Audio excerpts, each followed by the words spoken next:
Welcome to my channel. आज मैं discuss करने वाली हूँ सैडलर्स कमीशन 1917 के बारे में, जिसको हम लोग कैलकाटा यूनिवर्सिटी कमीशन के नाम से भी जानते हैं। But before understanding what is Sadler's commission, मैं आप लोगों के साथ एक थोड़ी सी इसकी हिस्ट्री के बारे में डिस्कस करना चाहती हूँ। ड्यूरिंग द 19th सेंचुरी, जब 19th सेंचुरी की एंड हो चुकी थी और 20th सेंचुरी की बिगिनिंग हुई थी, भारत एक बहुत ही इंपॉर्टेंट ट्रांसफॉर्मेशन से गुजर रहा था। इंडियन नेशनल कांग्रेस जो 1885 में बना था, अब और ज़्यादा रेडिकल और कम मॉडरेट होता जा रहा था। ब्रिटिश गवर्नमेंट लॉर्ड कर्जन के लीडरशिप में अपनी खुद की एजुकेशनल पॉलिसीज़ भारत पर थोपने की कोशिश कर रहा था, लेकिन इंडियन लोग इससे खुश नहीं थे। कर्जन की पॉलिसीज़ को इंडियन नेशनलिज्म को दबाना और ब्रिटिश इंटरेस्ट को बढ़ावा देने की कोशिश के रूप में देखा जा रहा था। तो इसीलिए इंडियंस को लगता था कि हमारे एजुकेशन की क्वालिटी में सुधार करने के बजाय ब्रिटिश गवर्नमेंट उन्हें अपना कंट्रोल में रखना चाहती है, और इसीलिए वो लोग और स्कूल्स और यूनिवर्सिटीज़ को इस्टेब्लिश करना चाहते हैं, ना कि सिर्फ बेहतर बनाने के लिए। द स्वदेशी मूवमेंट जो बंगाल के पार्टीशन के खिलाफ एक प्रोटेस्ट था, उसने नेशनल एजुकेशन मूवमेंट को शेप देने में बहुत ही इंपॉर्टेंट रोल प्ले किया। इंडियंस ने अब ऐसी एजुकेशन की मांग करना शुरू कर दी जो उनकी नीड्स और कल्चर के हिसाब से था, ना कि सिर्फ ब्रिटिश द्वारा थोपी गई। तो नेशनल एजुकेशन मूवमेंट भी इंटरनेशनल इवेंट्स जैसे कि बोर वार और रशियन जापानीज वार से प्रभावित था। इन इंसिडेंट्स ने दिखाया कि यूरोपियन शक्तियाँ, जो पावर है यूरोपियन, वो भी वीक हो सकती है और नॉन यूरोपियन कंट्रीज़ भी उन्हें चैलेंज दे सकते हैं और सक्सेस पा सकते हैं। तो जापानीज वार में, रशिया और जापान के वार में जापान जीता था। उसके वजह से इंडियन राष्ट्रवादियों को इंस्पिरेशन मिला था कि वो भी अपने देश को आज़ाद करवा सकते हैं। इस मूवमेंट के रिजल्ट में नए एजुकेशनल इंस्टीट्यूशंस की इस्टेब्लिशमेंट हुई थी, जैसे कि Jadavpur national council of education. In institutions का एम था इंडियन नीड्स और कल्चर के हिसाब से एजुकेशन इम्पार्ट करवाना। तो दिस इज़ द हिस्ट्री। इसके और भी हिस्ट्री से मैं जो आप लोगों के साथ डिस्कस करूँगी, क्योंकि वो जानना आप लोगों के लिए इंपॉर्टेंट है, जिससे आप लोग करियर जोड़ पाओगे to understand Sadler commission and इसकी क्या नीड थी। ओके, तो 19th एंड 20th सेंचुरी के टर्निंग पॉइंट पर इंडिया अपने एजुकेशन सिस्टम में एक सिग्निफिकेंट ट्रांसफॉर्मेशन से गुजर रहा था, और वो ट्रांसफॉर्मेशन क्या थी मैंने आपके साथ वो डिस्कस किया। ठीक है, लॉर्ड कर्जन ने जो 1899 से 1905 तक इंडिया के वाइसरॉय रहे थे, उन्होंने एजुकेशन पॉलिसी को शेप करने में एक क्रूशियल रोल प्ले किया, और फिर 1902 में इंडियन यूनिवर्सिटी कमीशन की इस्टेब्लिशमेंट किया, जिसके वजह से 1904 में गवर्नमेंट रेजोल्यूशन एजुकेशन पॉलिसी का इमरजेंस हुआ।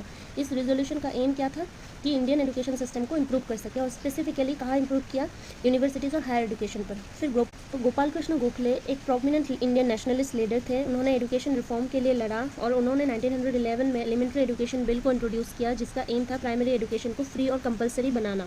गोखले के एफर्ट्स को एनी बेसेंट, एक ब्रिटिश सोशल रिफॉर्मर और एक्टिविस्ट का भी सपोर्ट मिला, जिन्होंने नेशनल एजुकेशन की इंपॉर्टेंस पर जोर दिया। ब्रिटिश गवर्नमेंट ने इन एफर्ट्स को नोटिस किया और 1913 में government resolution on education policy को इंट्रोड्यूस किया। फिर 1917 में आया हमारा सैडलर कमीशन, जिसकी इस्टेब्लिशमेंट हुई, जिसने इंडियन एजुकेशन सिस्टम की इन्वेस्टिगेशन की। इस कमीशन ने इंडियन एजुकेशन सिस्टम पर डीप इम्पैक्ट डाला।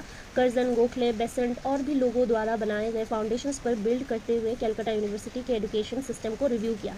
सैडलर कमीशन, जिसे कैलकाटा यूनिवर्सिटी के नाम से भी जाना जाता है, 1917 में ब्रिटिश गवर्नमेंट ने इस्टेब्लिश किया, और इस कमीशन ने 1919 में अपना रिपोर्ट सबमिट किया। इस कमीशन का मेन गोल था कैलकाटा यूनिवर्सिटी की प्रॉब्लम को रिव्यू करना और उनके सोल्यूशन को देना, ताकि फ्यूचर के लिए इसे और डेवलप किया जा सके। आप सोच रहे होंगे कि क्यों सिर्फ कैलकाटा यूनिवर्सिटी पे फोकस किया गया, क्योंकि Calcutta university was one of the oldest and most prestigious universities in India and was considered a hub of higher education in the region. Calcutta university was founded in 1857। इसके रीजनल इंपॉर्टेंस की वजह से भी Sadler commission ने focus किया for the betterment of the university, which will later intended to serve as a model for other universities in India. Calcutta University was facing several challenges, including inadequate infrastructure, outdated curriculum, and poor governance, जिसके वजह से commission को establish किया गया to identify this problem and make recommendation for the improvement and betterment of that historical university. ठीक है, 1913 में government resolution ने, फिर ये जो मैंने साइड में SADL करके दिया है मैंने आप लोगों को, इसको मैं थोड़ा सा ब्रेक डाउन करके समझाना चाहूँगी। एस से मैंने स्ट्रक्चर को समझाया, which was established in 1917 to review Calcutta university. इसका एम था to improve education standards and introduce reform. डी से decision recommended improvement in teaching, curriculum and administration. एल से legacy shaped higher education in India and influenced future reforms. In the government resolution of 1913, certain recommendations were made with regard to university reorganization. मतलब 1913 में government resolution ने कुछ suggestion दिए university reorganisation के लिए। 1914 में लॉर्ड हेल्डन के चेयरमैनशिप में एक प्रपोजल बनाया गया था एजुकेशन सिस्टम को सुधारने के लिए। ये प्रपोजल यूनिवर्सिटी के स्टेट यूनिवर्सिटी की स्टेट में यानी स्थिति और डेवलपमेंट के लिए इम्पोर्टेंट था। सजेशंस क्या थी, हर प्रोविंस में एक यूनिवर्सिटी होना चाहिए। मोफुशिल टाउन जो कलकत्ता में ही एक टाउन है, उसमें उस जगह में कॉलेजेस को टीचिंग यूनिवर्सिटीज़ में बदलना चाहिए। यूनिवर्सिटीज़ के करिकुलम को डेवलप करना चाहिए। एजुकेशन की क्वालिटी को बढ़ाने के लिए रिसर्च को इनकरेज करना चाहिए। पर ये प्रपोजल्स को इस्टेब्लिश नहीं कर पाए due to World War I। तो Sadler commission was an important steps toward reforming education system and laid ground work for future reforms in the country. तो अभी हम लोग जान लेते हैं कौन कौन अपॉइंटेड मेंबर्स थे इस कमीशन में। ये कमीशन सितंबर 14, 1917 में इसे लाया गया। इसके चेयरमैन थे sir Michael E Sadler, vice chancellor of the university of Leeds. So this commission got its name from him. ठीक है, उन्हीं के नाम से इस कमीशन को नाम मिला, which is Sadler commission. The other members of this commission were doctor Gregory, the DPI of Bengal, doctor Ziauddin Ahmad, sir Ashutosh Mukherjee, sir Philip Hartog, professor Ramsay Muir etcetera. तो ये सारे इंपॉर्टेंट मेंबर्स हैं जो जुड़े हुए थे इस कमीशन के साथ, जिन्हें नाम आप लोगों को याद रखना होगा। Okay, the commission visited all the university centres and after 17 months submitted its report इन 1919। इस कमीशन ने सभी यूनिवर्सिटीज़ में विजिट किया ताकि वो सभी यूनिवर्सिटीज़ की प्रॉब्लम को समझ पाए और उसे सही से रिव्यू कर सके। और फिर आफ्टर 17 मंथ उन्होंने इस कमीशन ने अपना रिपोर्ट को सबमिट किया। इन विच ईयर, इन 1919। इस कमीशन ने कुछ सेकेंडरी एजुकेशन के डिफेक्ट्स को भी ऑब्जर्व किया। वो कौन कौन से थे? Unsatisfactory standard of teaching, dual control by university and department of education, financial difficulties for student, lack of irregular inspections, inadequate infrastructure and teaching aids, untrained and poorly paid teachers, poorly designed curriculum, education dominated by examination.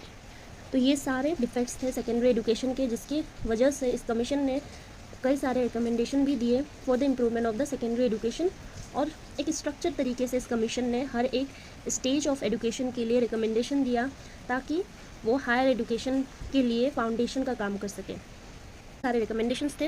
Recommendation of Sadler's commission secondary education के ऊपर दिया, women education के ऊपर इस commission ने recommendation the, vocational education and university education के लिए इस कमीशन ने रिकमेंड किया कि सेपरेट होना चाहिए high school and intermediate school, independent board होना चाहिए for secondary and intermediate education, majority of non official member in the board, representation of Hindus and Muslims in the board.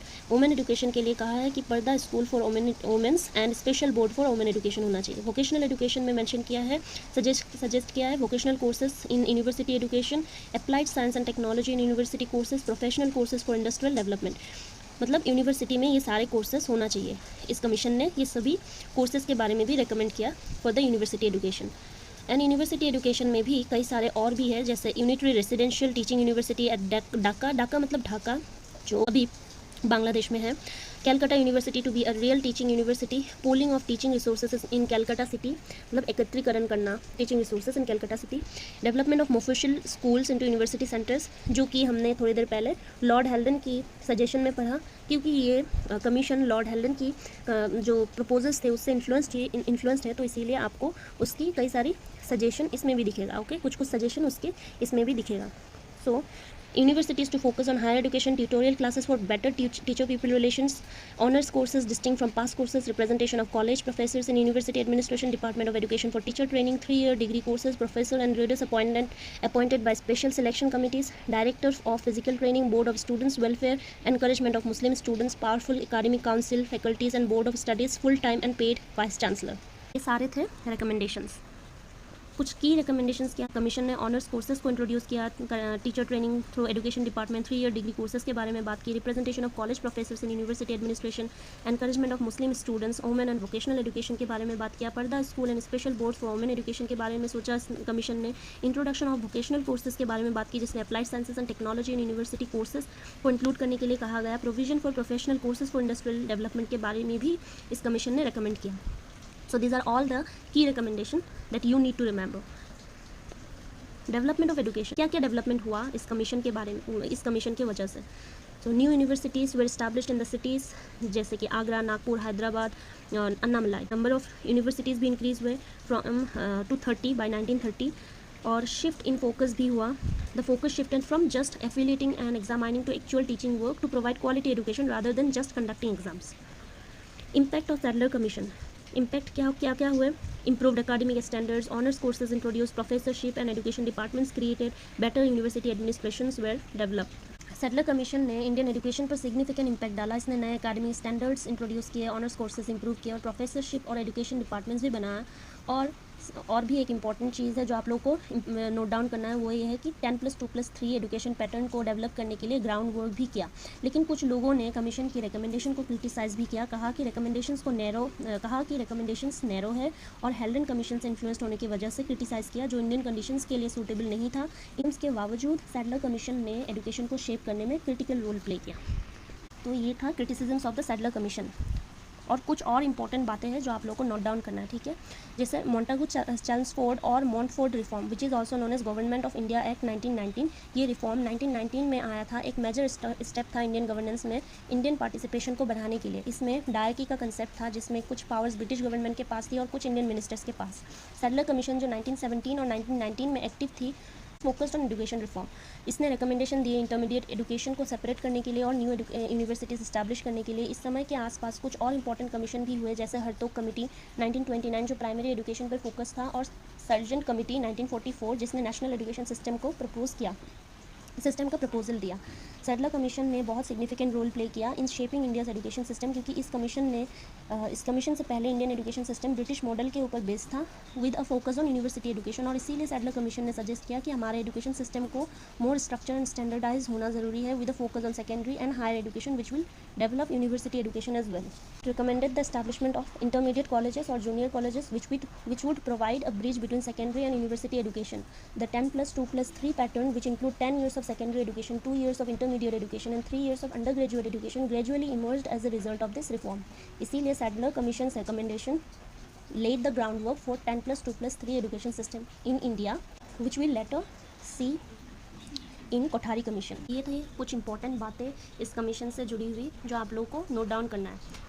So conclusion देख लेते हैं। The Sadler commission has a significant impact on the development of education in India, introducing honours courses, improving academic standard, creating professorship and education departments. However इस commission के कुछ criticisms भी थी, जैसे narrow था, पार्शियल और कम्युनल थी, and for being influenced by the Haldane commission which did not suit India's conditions by the time. Despite this criticism, Sadler commission played a crucial role in shaping the future of education in India. मुझे उम्मीद है आप लोगों को ये video अच्छा लगा होगा। अगर अच्छा लगा हो तो थोड़ा भी आप लोगों के लिए हेल्पफुल हो तो प्लीज़ आप इसे लाइक शेयर सब्सक्राइब ज़रूर कीजिए, ताकि मैं आप लोगों के लिए और भी ऐसे इंफॉर्मेटिव वीडियोस लेके आ सकूं।